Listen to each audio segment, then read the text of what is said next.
para compartir estos 2 días que creo que van a ser de mucho provecho para todos nosotros y obviamente para todos los doctores que han tomado su tiempo para asistir a estas conferencias. Estamos muy agradecidos, les damos la bienvenida y esperamos que su estancia aquí sea lo más agradable y productiva posible. Voy en los siguientes 20 minutos a mostrarles un poco cómo está la actualidad farmacológica antitrombótica del síndrome coronario agudo, que es una cuestión que se mueve intensamente y en lo cual está en duda hasta los preceptos más seguros que teníamos.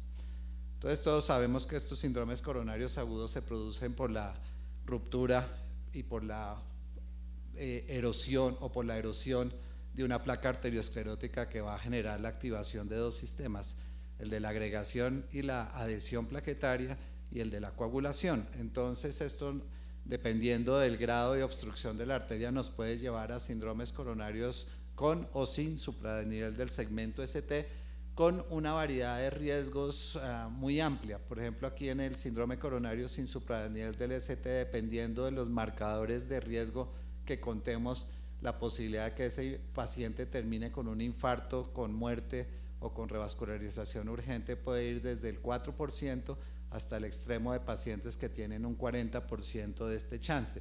Entonces vamos a ver que se trata de un grupo muy heterogéneo de pacientes con riesgos muy disímiles y con los cuales contamos la posibilidad de tratamientos farmacológicos antitrombóticos también muy amplios.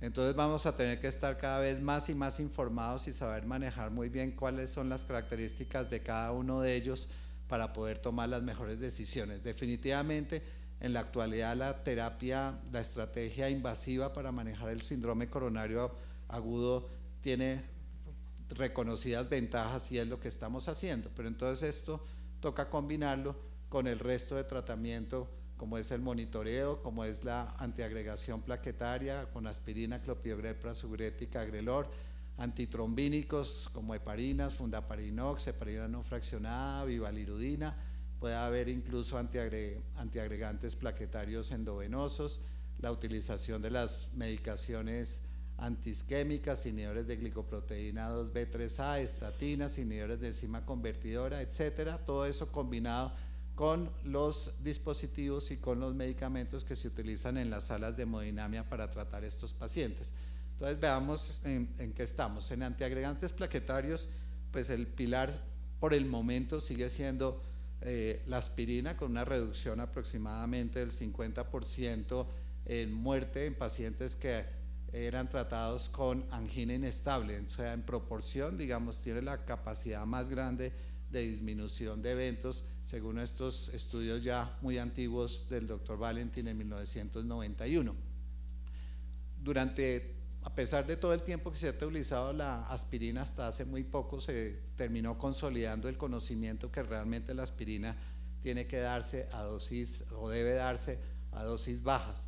Las dosis altas de 300 o 325 miligramos tienen la misma efectividad que las dosis de 100 miligramos, en este caso en este Oasis, y los sangrados medidos en el estudio tampoco había diferencias significativas, pero sí había un aumento muy importante en el sangrado gastrointestinal, de tal forma que la aspirina se debe utilizar y se debe utilizar a estas dosis. Sin embargo, la aspirina está siendo retada, como les voy a mostrar más adelante en el estudio West, que combina anticoagulación con antiagregantes plaquetarios en pacientes que necesitan ambas medicaciones. El estudio demostró que a quienes se les quitaba la aspirina y se les dejaba la warfarina con el clopidogrel tenían menos eventos isquémicos, lo cual es sorpresivo, y obviamente tenían menos eventos hemorrágicos, por un lado. Y por otro lado están corriendo estudios como el Global Leaders con ticagrelor, en la cual están haciendo el seguimiento a largo plazo de pacientes en los cuales se les está administrando el ticagrelor y no se les está administrando aspirina. Esto se los digo no para que lo pongamos en práctica ni mucho menos, sino para que estén muy atentos, porque una de las cosas con el advenimiento de estos nuevos antiagregantes plaquetarios es que se está retando el papel de la aspirina.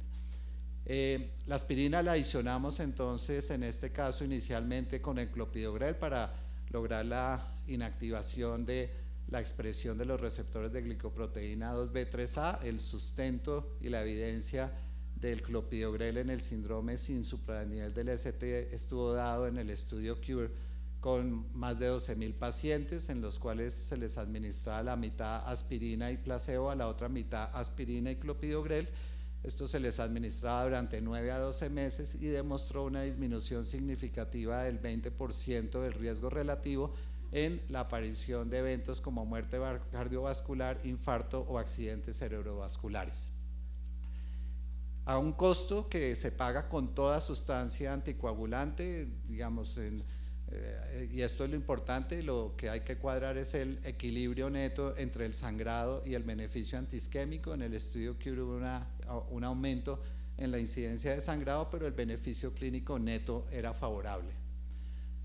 ¿Cuánto tiempo se da el clopidogrel en los pacientes que tienen eventos coronarios o que se les administra o que se les han colocado stents? Esto es un punto que tampoco está resuelto. Si ustedes ven las guías, incluso difieren en darles recomendaciones y grados de evidencia para el infarto sin supranivel del ST basado en el estudio CURE. Pues las 3 sociedades más importantes dan una recomendación 1A o 1B. Para el infarto con supranivel del ST la duración la da para 12 meses con estos grados de recomendación que, como ustedes ven, son diferentes. Y según el tipo de stent implantado, este también es un objetivo que probablemente está en continuo movimiento en los stents medicados. La Sociedad Europea parte de 6 meses, no ve tan claro que más de 6 meses sea absolutamente necesario. Las sociedades americanas dan 12 meses.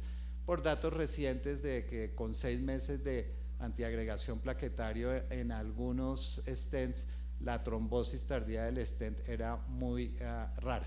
Entonces, con base en eso diseñaron este estudio, el estudio Prodigy, en el cual utilizaban la doble antiagregación plaquetaria en unos pacientes a quienes se les habían colocado stents de diferentes tipos, unos por 6 meses, otros durante 24 meses. En este estudio, el resumen final se puede ver acá. En los desenlaces de eficacia no hubo diferencia en eficacia entre las dos estrategias de 6 o de 24 meses, mientras que hubo una disminución de sangrados en el grupo de pacientes que recibió la doble terapia antiagregante plaquetaria durante 6 meses versus los que la recibieron durante 24 meses, de tal forma que al menos este estudio Prodigy, que trataba de ver qué iba a suceder con dar la antiagregación plaquetaria por periodos más prolongados, no terminó siendo diciente de que se utilizara durante más tiempo. Están cursando 2 estudios que son muy importantes en clopidogrel, el estudio DAPT, que tiene más de 11.000 pacientes, que está en curso, en el cual a los 12 meses a la mitad de los pacientes le quita el clopidogrel y lo deja con aspirina, y a los otros mitad de pacientes los deja con la aspirina y el clopidogrel. Esos resultados no los tenemos todavía.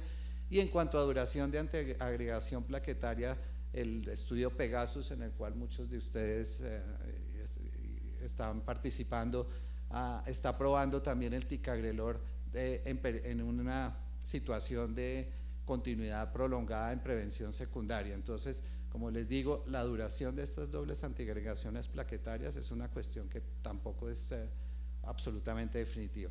Las ventajas del clopidogrel, entonces, tenemos buenos resultados clínicos en la literatura, lleva mucho tiempo en el mercado, está muy bien probado, está disponible en nuestro sistema de salud aquí en Colombia. Tiene desventajas. La desventaja, una de las más importantes, es la de los no respondedores, lo cual hizo que las mediciones de la antiagregación plaquetaria comparando clopidogrel y prasugrel demostrara que se lograba mejor antiagregación plaquetaria, más potencia y más rápido el efecto con prasugrel, lo cual determinó que en el estudio Triton-TIMI 38 se comparara el efecto de estos 2 medicamentos, dando una ventaja para el prasugrel versus el clopidogrel, tanto en el periodo agudo de los primeros 3 días como si se hacía una medición que pasaba más allá del año, con unas reducciones que están alrededor del 20% del riesgo relativo. Pero la disminución de estos eventos en el prasugrel estuvo determinada más que todo fue por la reducción de infartos, no estuvo determinada por la reducción de mortalidad, como ha sucedido con algunos de los otros antiagregantes plaquetarios. Hay una reducción que está seguramente arrastrada principalmente por la disminución de la trombosis temprana del stent cuando se utiliza el clopidogrel dentro de la sala de hemodinamia después de tener hecha una arteriografía coronaria.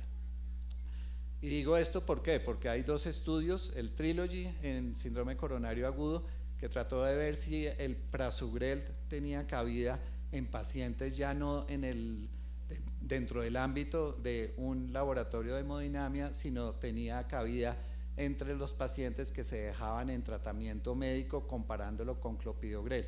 Este estudio demostró que no había disminución significativa en eventos, era una diferencia no importante, mientras que sí había una disminución significativa en los sangrados en los pacientes que en tratamiento médico se escogía era prasugrel versus clopidogrel, lo cual hizo que el prasugrel no tuviera cabida dentro del espectro de tratamiento de síndrome coronario agudo en tratamiento médico.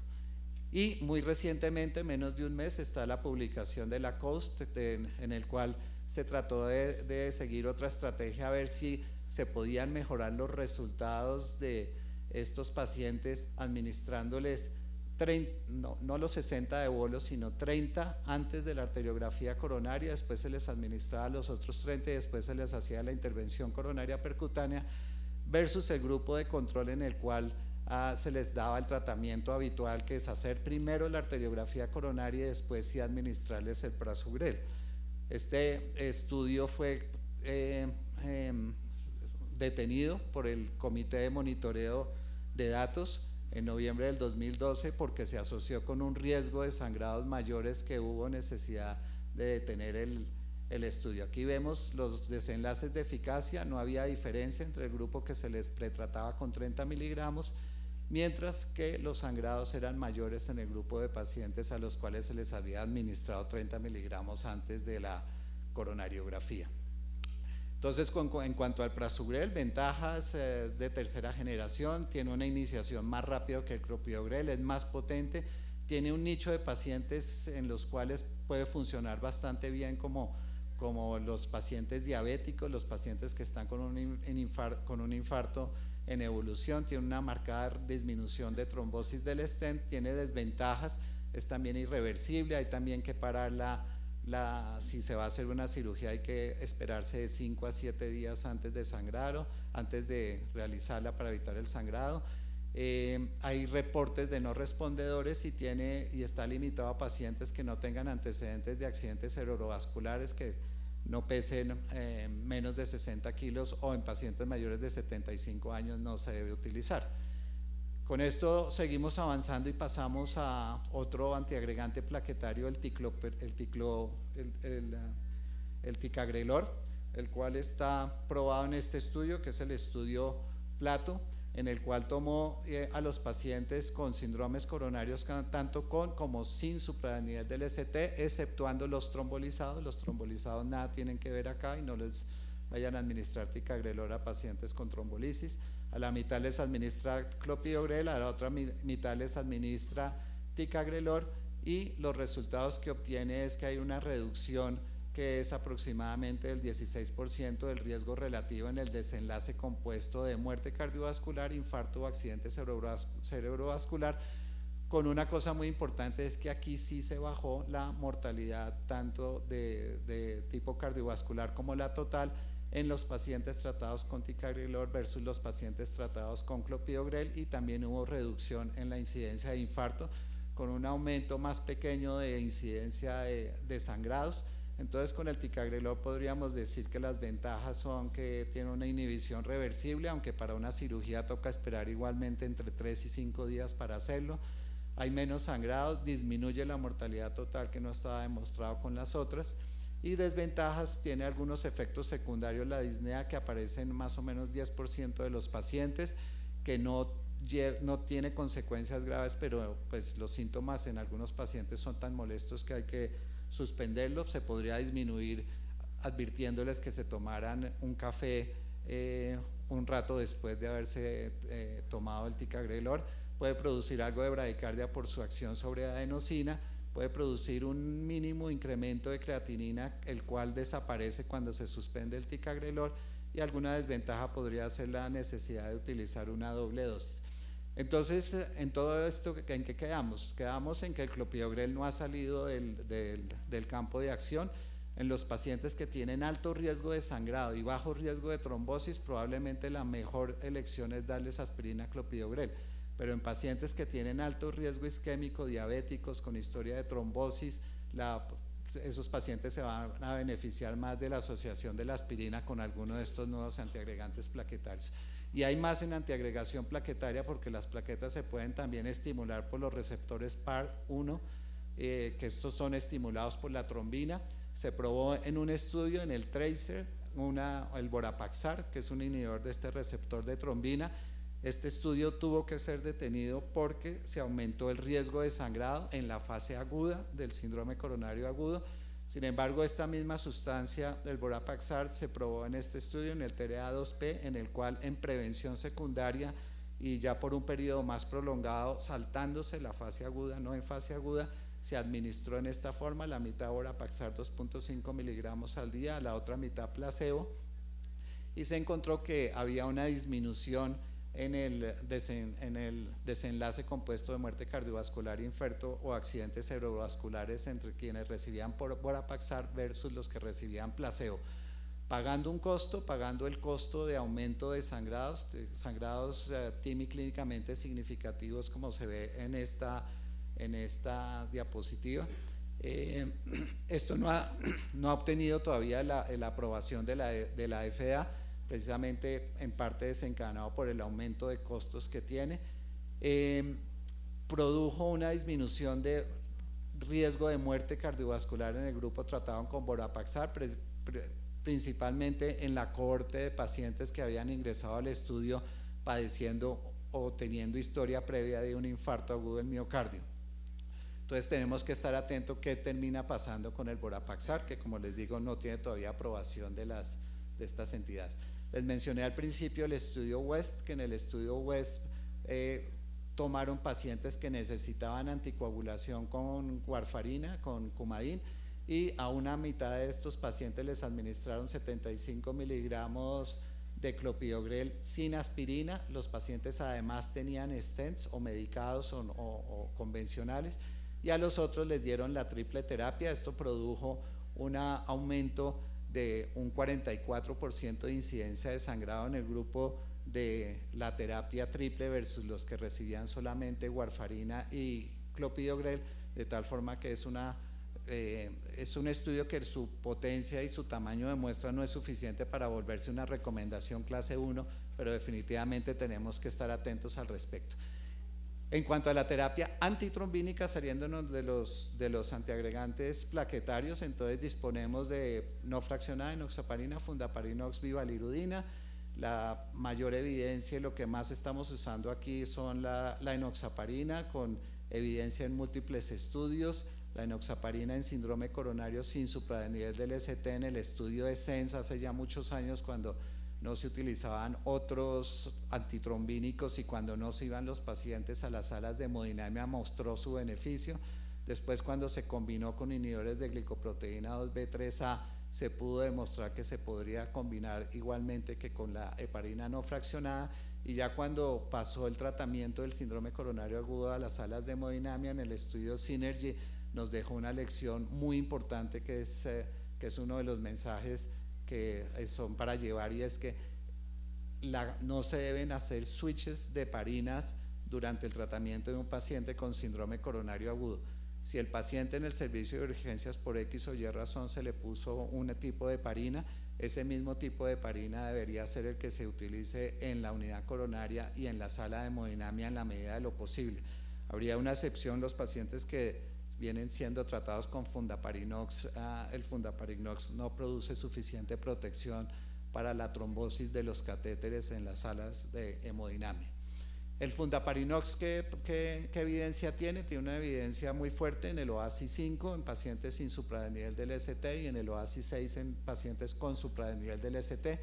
tiene una eficacia similar a la de la enoxaparina, pero con una reducción entre 40 y 50% menos sangrados que los pacientes que son tratados con enoxaparina. En respecto a la vivalirudina, que desafortunadamente, y deberíamos tenerla acá porque es un medicamento muy seguro en el espectro del manejo de pacientes con síndromes coronarios agudos, hay también una fuerte evidencia.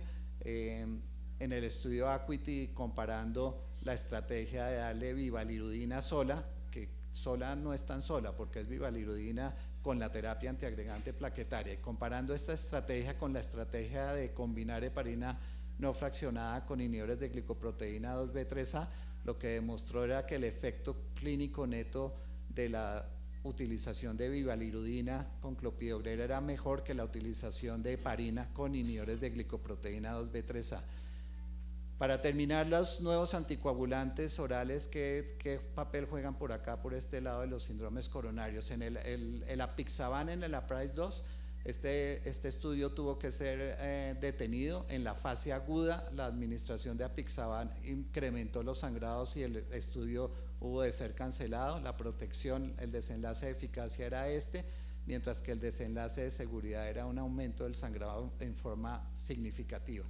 Hace también menos de un mes salieron ya los resultados del estudio TA, otro estudio que participamos varios centros aquí en Colombia, con el tratamiento de otamixaban en síndrome coronario agudo, en el cual desafortunadamente por alguna razón se cambió esta diapositiva, pero aquí están los desenlaces de eficacia, que las dos líneas están superpuestas, y aquí está el desenlace de seguridad en el cual el sangrado con los pacientes que en la fase aguda reciben otamixaban se incrementó en una forma muy importante, por lo cual tampoco quedó dentro del espectro de la utilización. En nuevos anticoagulantes orales, lo único que hasta el momento ha funcionado es el rivaroxaban en el estudio Atlas, pero ya no, la diferencia está que en el Atlas, el rivaroxaban, este nuevo anticoagulante oral, no está dado en la fase aguda, sino está dado luego de la fase aguda para mantenimiento, en la cual produjo una disminución significativa de los desenlaces de muerte, infarto y accidente cerebrovascular, con una disminución, una reducción en la trombosis de los stents, e importantemente también hay una disminución estadísticamente significativa en la mortalidad, o sea, tiene desenlaces pesados favorables, pagando el precio del aumento de los sangrados, que este aumento de los sangrados es también lo que tiene detenido la autorización en la FDA, por un lado, que están estudiando estos casos y están esperando que pacientes que están perdidos en el seguimiento en estos estudios clínicos, que se ha vuelto un punto muy frágil y muy importante, y por eso, como acá hay muchos investigadores clínicos, es de recalcar que en la investigación clínica debemos procurar que no perdamos los datos de absolutamente ningún paciente, porque esto está haciendo que la FDA retenga las autorizaciones de medicamentos que podrían estar sirviendo en la actualidad. Entonces, para concluir, tenemos disponibles aspirina, tienopirinas, betabloqueadores, bloqueadores de aldosterona, terapias hipolipemiantes. La aspirina, utilizarla a bajas dosis. ¿Cuánto va a durar la aspirina? Está interrogado. Vamos a esperar qué pasa con estudios como, por ejemplo, el Global Leaders. Inhibidores de P2Y12, ticagrelor, prasugrel, clopidogrel. ¿Cuánto tiempo? Tenemos que esperar resultados de DAPT y Pegasus a ver si se siguen dando por tiempo más prolongado. ¿Qué va a pasar con el Vorapaxar? Está interrogado. Anticoagulantes orales, entonces, probados el apixaban, probado el dabigatran en REDEEM y probado el otamixaban. En la fase aguda no han funcionado, aumentan el sangrado. En fase crónica, rivaroxaban funciona. Altas dosis de estatinas versus terapia combinada, por ejemplo, de estatina con ezetimibe, tocará esperar los resultados del IMPROVE-IT, o la utilización combinada con inhibidores de la preproteína CSK9. Otros blancos de terapia, la disminución de la apoptosis mediante sustancias como el daraplavir, o terapias biológicas como el canakinumab, estudios que están en curso en los cuales también muchos de nosotros participamos. ¿Cuál es la mejor combinación? Esto está para verse. Les mostraba que se está retando un poco la acción de la aspirina en estos casos. Muchas gracias.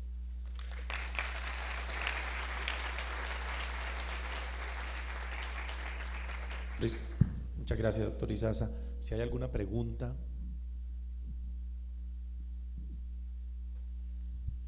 Daniel. Con relación al uso de los nuevos antiagregantes plaquetarios en síndrome coronario agudo, en ese balance clínico neto del beneficio de protección de eventos isquémicos versus sangrado, ¿cree que existe alguna posibilidad de que haya una desviación a la utilización de anticoagulantes con menos riesgo de sangrado, especialmente los de alto riesgo? Agregar, por decir, fondaparinose en la estrategia de ticagrelor o prasugrel en vez de, ¿o crees que sigue siendo igual?